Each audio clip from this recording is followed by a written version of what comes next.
Você sabia que o ex-namorado pode ser obrigado a pagar pensão alimentícia para os filhos da antiga companheira?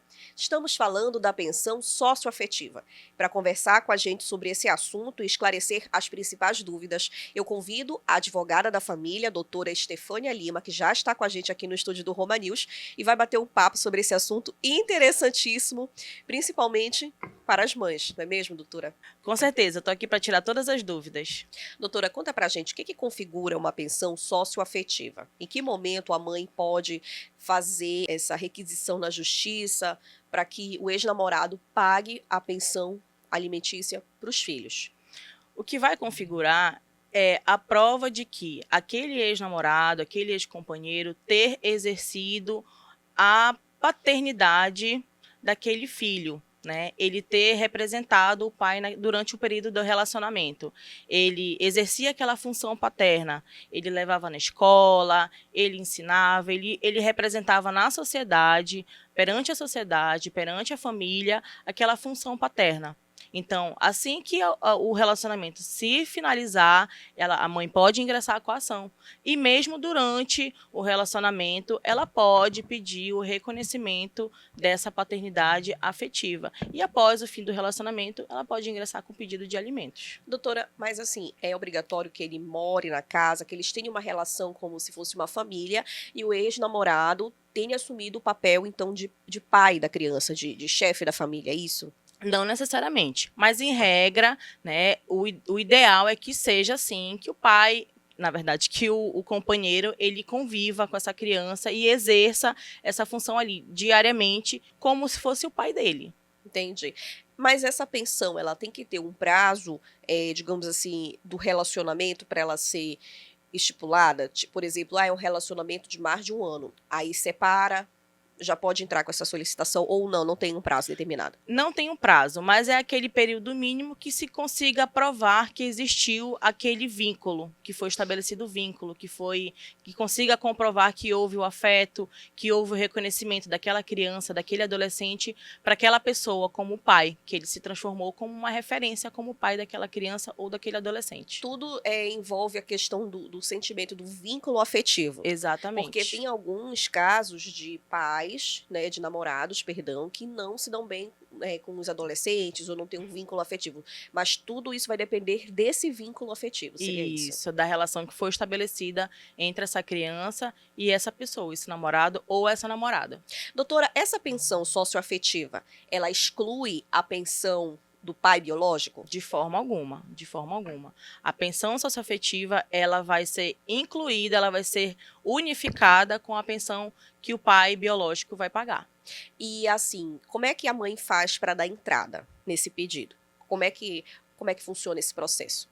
Ela vai buscar o auxílio de um advogado de família, vai contratar esse advogado e pedir todas as orientações necessárias. Vai apresentar o caso, apresentar a documentação, provas necessárias e ele vai apresentar todas as possibilidades para ela para ingressar com essa ação. Então, no caso, a mãe ficaria recebendo a pensão do pai biológico, e a pensão do ex-companheiro que configurou também, que teve essa figura paterna junto aos filhos. Ou pode ser o contrário também. Isso, É isso? isso, Pode ser a mulher, a exatamente. madrasta. A madrasta, exatamente. A gente não exclui. A mãe biológica, se a mãe biológica pagar os alimentos, se o pai biológico ele tiver a guarda dessa criança, né, e a mãe biológica pagar os alimentos, e ele tiver um relacionamento com uma outra pessoa, tiver finalizado o relacionamento com outra pessoa, ele também pode pedir os alimentos socioafetivos dessa antiga companheira, com certeza. Doutora, existe um prazo para o pagamento dessa pensão? Por exemplo,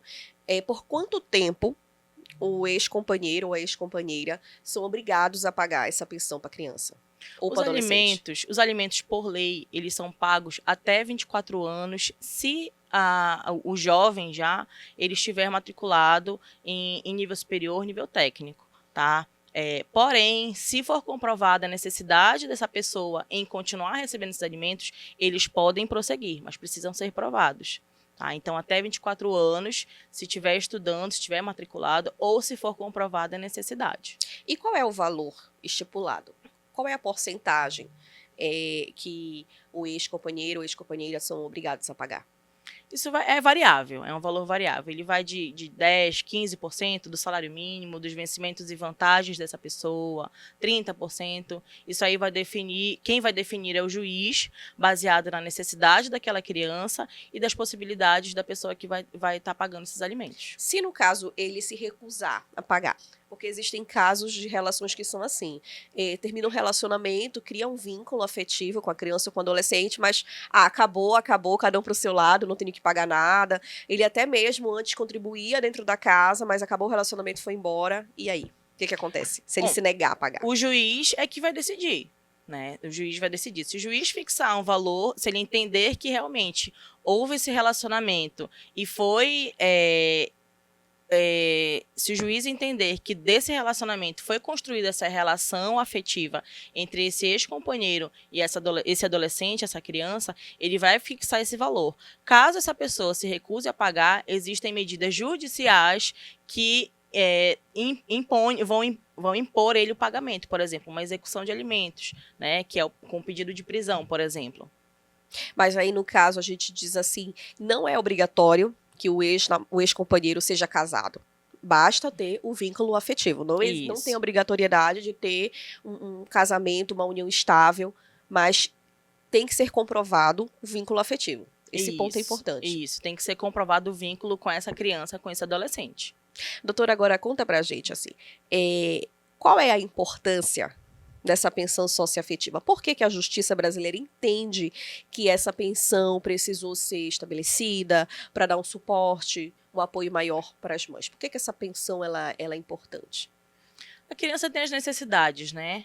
Isso aí é indiscutível.